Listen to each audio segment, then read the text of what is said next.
You're brilliant, not broken. Change the way you look at life and watch your life change. Here's a handy brain hack: progress over perfection. When we set really big goals for ourselves, a lot of times we don't even start. We get overwhelmed because it just seems like there's so many things that need to be done, that we need to do in order to achieve that goal, whether it's a small goal or a big goal.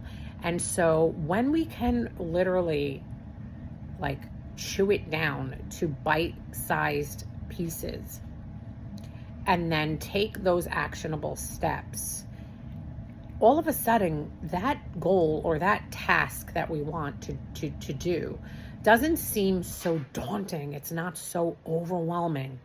Now, I used to be one of the biggest procrastinators. I would be the person that I couldn't even pick out my own clothes. It would take me, I would have to go to work. I remember this. I would get ready to go to work and I would stand in front of my closet and I would just stand there. Like, what am I going to wear? How am I going to pick this? What do I do?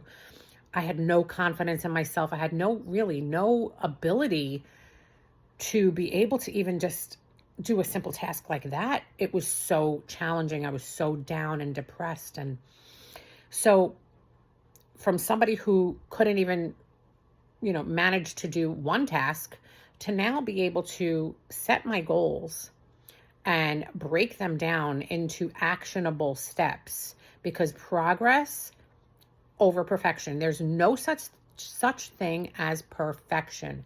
Absolutely zero. Okay, so let's just get that word out of our vocabulary. No one is perfect. No thing is perfect. It just doesn't work that way. So when you're setting goals for yourself, okay, so for an example, you want to clean your house. Let's start with a goal like that, something that's not like too much. I want to clean my home. Okay, start with one drawer. One drawer.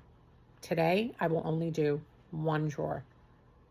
And then you go and you clean that drawer the way you want it. You're perfect. And then you celebrate yourself. Yes, I did it. See, when we do something that we say we're going to do, even if it's the smallest thing, it's going to give you that sense of satisfaction and gratification and accomplishment. And that's what builds confidence. And then before you know it, you're like, well, I did that, so I'm going to just do this. And it gives you that energy, that motivation to do more. So you actually end up accomplishing more than you had originally set out to accomplish. Progress over perfection.